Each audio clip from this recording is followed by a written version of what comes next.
Back to 30/60 నిర్దేశించిన సంస్థలు కార్యాలయాల్లో రద్దు చేసిన పెద్ద నోట్ల చెల్లుబాటుకు ఇవాళే చివరి రోజు. ఈ నెల 8వ తేదీన ప్రధాని మోడీ 500, 1000 రూపాయల నోట్లను రద్దు చేశారు. అయితే ప్రజలకు అసౌకర్యం కలగకుండా ఉండేందుకు పెట్రోల్ బంకులు, ఆర్టీసీ, రైల్వే టికెట్ కౌంటర్లు, విద్యుత్ సంస్థలు, వాటర్ బోర్డు, స్థానిక సంస్థల పన్నులు కట్టేందుకు ఈ నెల 24 వరకు పెద్ద నోట్లను వినియోగించుకోవచ్చునని అవకాశం ఇచ్చారు. ఆ గడువు నేటి అర్ధరాత్రితో ముగియనుంది. వరుసగా 15వ రోజు కూడా సామాన్యులకు నోట్ల కష్టాలు తప్పలేదు. నిత్యావసర వస్తువులు కొనుగోలు చేసేందుకు కూడా చేతిలో డబ్బు లేక ఇబ్బందులు పడ్డారు. ఏటీఎం సెంటర్ల దగ్గర యథావిధిగా అవుట్ ఆఫ్ సర్వీస్ బోర్డులు దర్శనమిచ్చాయి. ఇక బ్యాంకులలోనూ పూర్తి స్థాయిలో నగదు అందుబాటులో లేదు. 2-3 గంటల తర్వాత క్యాష్ లేదంటూ వినియోగదారుల్ని తిప్పి పంపిస్తున్నారు. మరికొన్ని బ్యాంకులలో టోకెన్ ఒకరోజు, క్యాష్ మరో రోజు ఇస్తామని బోర్డులు పెడుతున్నారు. అది కూడా 50 మందికి మాత్రమే టోకెన్లు ఇస్తుండటంతో వాటి కోసం కూడా బ్యాంక్ తెరవడానికి కనీసం 3 గంటల ముందు లైన్లో నిలబడి సీన్లు కనిపించాయి. నోట్ల రద్దుపై హైకోర్టులో దాఖలైన అన్ని పిటిషన్లను ఒక్కచోట చేర్చాలన్న కేంద్ర ప్రభుత్వం వినతిని సుప్రీంకోర్టు నిరాకరించింది. మంగళవారం సుప్రీంలో ప్రభుత్వం దాఖలు చేసిన పిటిషన్ను చీఫ్ జస్టిస్ టీఎస్ ఠాకూర్ తోసిపుచ్చారు. హైకోర్టుల్లో ప్రొసీడింగ్స్ మీద స్టే విధించలేమన్నారు. ప్రజలు ఉపశమనం కోసం హైకోర్టులను ఆశ్రయించారని, వారికి తక్షణ ఉపశమనం దొరకవచ్చునని ధర్మాసనం అభిప్రాయపడింది. ప్రభుత్వం కొత్తగా విడుదల చేసిన 500 నోటు హైదరాబాద్ లో అందుబాటులోకి వచ్చింది. దాంతో ఆర్బీఐ ఎదుట ఉన్న ఆంధ్ర బ్యాంక్ ఏటీఎంలో వాటిని డ్రా చేసుకునేందుకు అర్ధరాత్రి నుండే జనం బార్లు తీరారు. దీంతో ఇకపైనైనా సామాన్యుల కష్టాలు కాస్త తీరే అవకాశం కనిపిస్తోంది. వరుసగా 5వ రోజు నోట్ల రద్దు అంశంపై పార్లమెంట్ దద్దరిల్లింది. లోక్సభ ప్రారంభమైన వెంటనే విపక్షాలు ఆందోళనకు దిగాయి. ప్లకార్డులు ప్రదర్శిస్తూ నినాదాలు చేశారు ప్రతిపక్ష సభ్యులు. గందరగోళం మధ్య ప్రశ్నోత్తరాలను కొనసాగించారు స్పీకర్. సభకు సహకరించాలని సభ్యులకు విజ్ఞప్తి చేసినా ఆందోళన విరమించకపోవడంతో సభ్యులపై ఆగ్రహం వ్యక్తం చేశారు సుమిత్రా మహాజన్.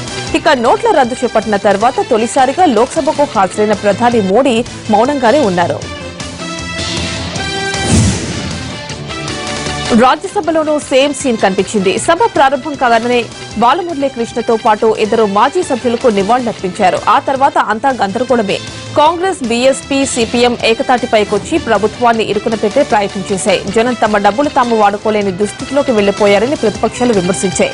ఈ అధికారంతో ప్రధానమంత్రి ఇలాంటి నిర్ణయం తీసుకున్నారని నిలదీసే ప్రతిపక్షాలు. ప్రధానమంత్రి సభకు రావాల్సిందేనని విపక్షాలు పట్టుబడడంతో గందరగోళం కొనసాగింది.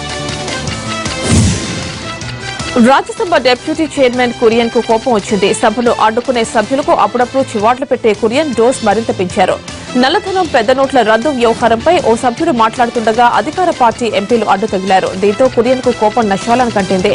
అధికార పార్టీ సభ్యులే ఇలా చేయడం ఏమిటని ఆగ్రహం వ్యక్తం చేశారు.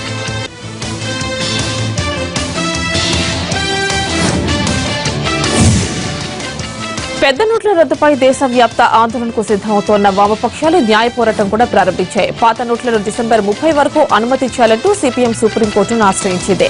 ఆ పార్టీ నేత సీతారాం యేచూరి సుప్రీంలో పిటిషన్ దాఖలు చేశారు. మోడీ తీసుకున్న ఒకే ఒక్క నిర్ణయంతో సామాన్య ప్రజలు తీవ్ర ఇబ్బందులు పడుతున్నారని, పాత నోట్లను ఈ ఏడాది చివరి వరకు అనుమతించాలని పిటిషన్లో కోరారు.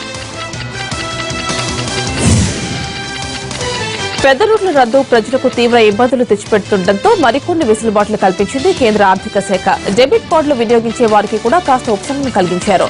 సర్వీస్ ఛార్జీలు పూర్తిగా ఎత్తివేశారు. ఆన్లైన్ ట్రాన్సాక్షన్స్ ను ఉచితంగా చేసుకోవచ్చునని ప్రకటించింది కేంద్రం.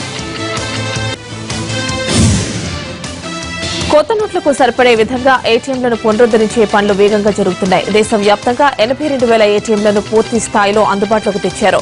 మిగతా వాటిని ఈ వారాంతంలోపు అందుబాటులోకి తెచ్చే ప్రయత్నం జరుగుతోంది. పెద్ద నోట్ల రద్దుతో గ్రామీణ ప్రజలు ఎక్కువగా ఇబ్బందులు పడుతున్నారు. దీంతో రబీ సీజన్లో రైతులకు సమస్యలు లేకుండా చూసేందుకు 21 కోట్లను నాబార్డ్ ద్వారా సహకార బ్యాంకులకు అందించాలని నిర్ణయించింది కేంద్రం. పెద్ద నోట్ల రద్దుపై దేశ ప్రజలు ఏమనుకుంటున్నారు? కేంద్ర నిర్ణయాన్ని సమర్థిస్తున్నారా? మొబైల్ అప్లికేషన్ ద్వారా ప్రధానమంత్రి చేపట్టిన సర్వేలో మోడీకి మంచి మార్కులే పడ్డాయి. నగదు మార్పిడి, విత్డ్రాల విషయంలో కష్టాలున్న 90% మంది ప్రజలు మోడీకి మద్దతుగా నిలిచారు. 5 లక్షల మంది సర్వేలో పాల్గొంటే 90% మంది మోడీకి అనుకూలంగా ఓట్లేశారు.